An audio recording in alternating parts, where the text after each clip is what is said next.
Let's solve another example. So 12x plus 8y. So isolve na to ng 12x plus 8y. So 12x plus 8y. So we need to find the GCF first. So 12x 8y. Okay? Okay, unsay factor sa 12. Okay, prime factor sa 12. So we have 2 times 2 times 3. 2 times 2, pila? 4 times 3 is 12. Very good. Okay, another is that, isulat na to ang x. X na siya ha. So, prime factor sa 8. So, we have 2 times 2 times 2 times y. So, 2 times 2, it's 4 times 2, it's 8y. Okay, unsay common silang duha? We have here, um, kini o kini. So, duha ka 2. Okay? Sa variable, natay common nga variable, wala. So, we have GCF, it's, pilang GCF na to? It's 4. Okay, later on, nato na gamiton. Set aside sa nato na. So, we need to divide all the element or the term na element naman tani. Okay, divide na to sa GCF ni nato. Okay, divide 4 na to ni siya. So, we have, since kining 12 is ma-factor na to ni siya, nga maparisan na to ang denominator, no?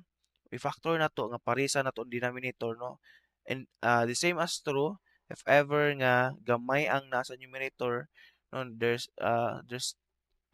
cases nga mas gamay ang denominator, ano, ang numerator kaysa denominator, so parisan lang nato, no? That's a good technique para dali ra ma-simplify nato. So ang 4, parisan natong 4 sa numerator.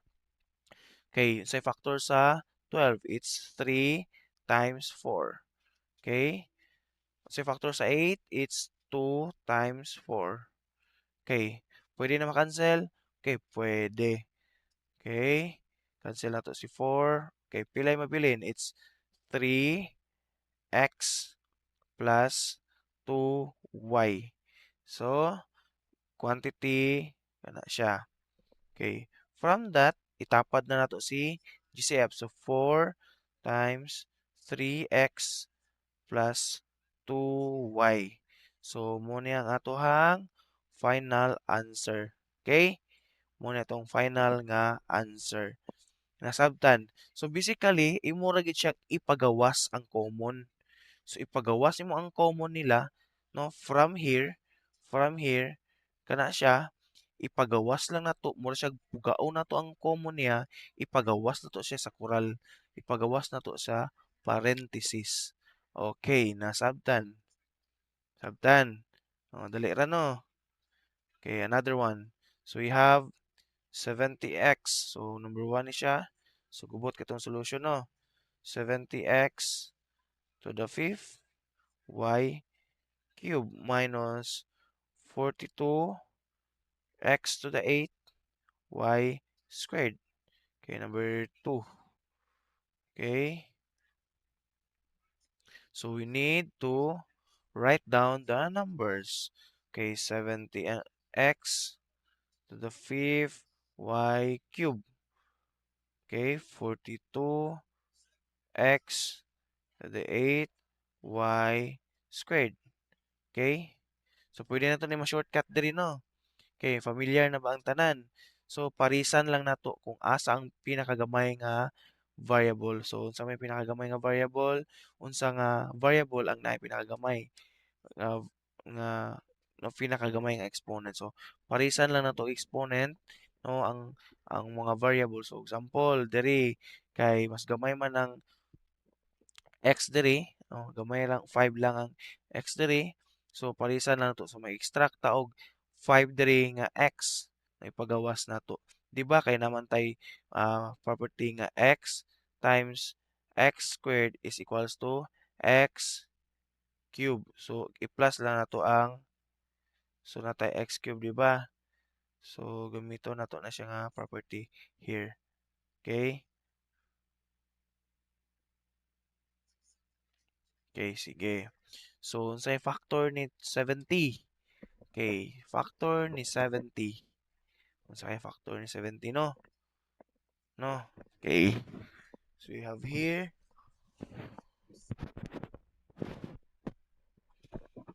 okay, we have sa factor ni 70.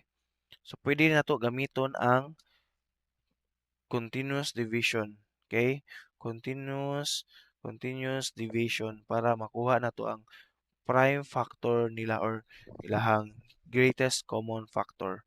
Okay, we have here 70 and 42.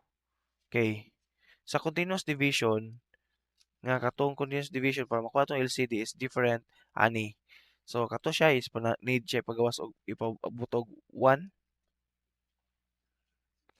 Pero here dili na to kinahanglan ipabot og 1. So pwede ra to siya kung asay common lang nila taman. Okay?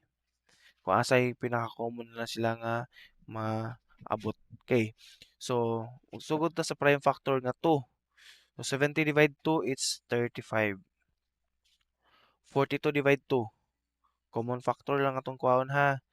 21. Okay? 21.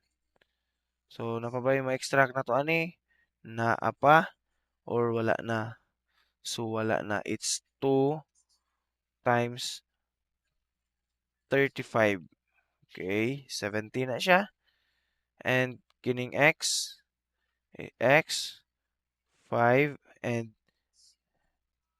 y squared and y. How about kini? It's 2 times 21. Tama? 42.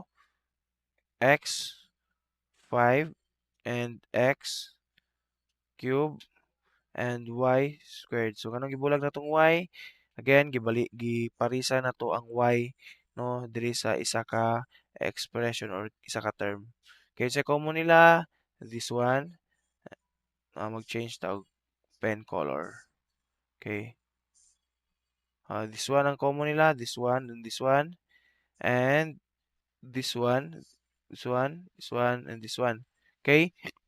So we have GCF.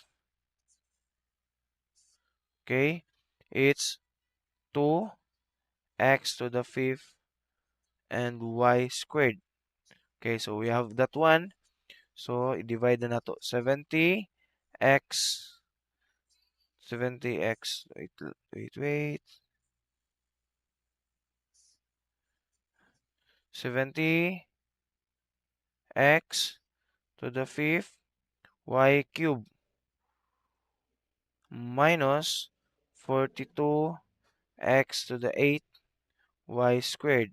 So, divide na to siya sa GCF. 2x to the fifth y squared over kini isa 2x fifth y squared. So, itong buhaton is kini is can be written as 235. So, palisan lang nato sa naa sa denominator. So, cancel out nato ni, cancel out. Okay, cancel out po nato ni siya, cancel out. Pwede nato ni siya i-rewrite kining y as y, okay, y squared and y lang. Okay, so cancel out nato na siya, ma-cancel out. Kini ang 42 is pwede to siya ma-rewrite as 21 2 times 21. Okay? So cancel out ang 2, cancel out ang 2.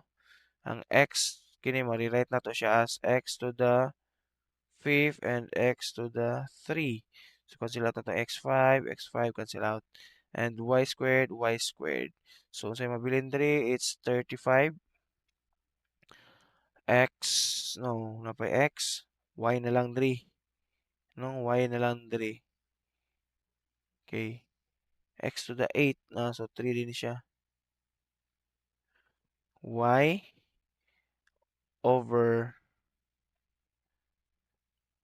x cube minus, okay, minus pila yung mabilin diri? 21, wait lang, x 8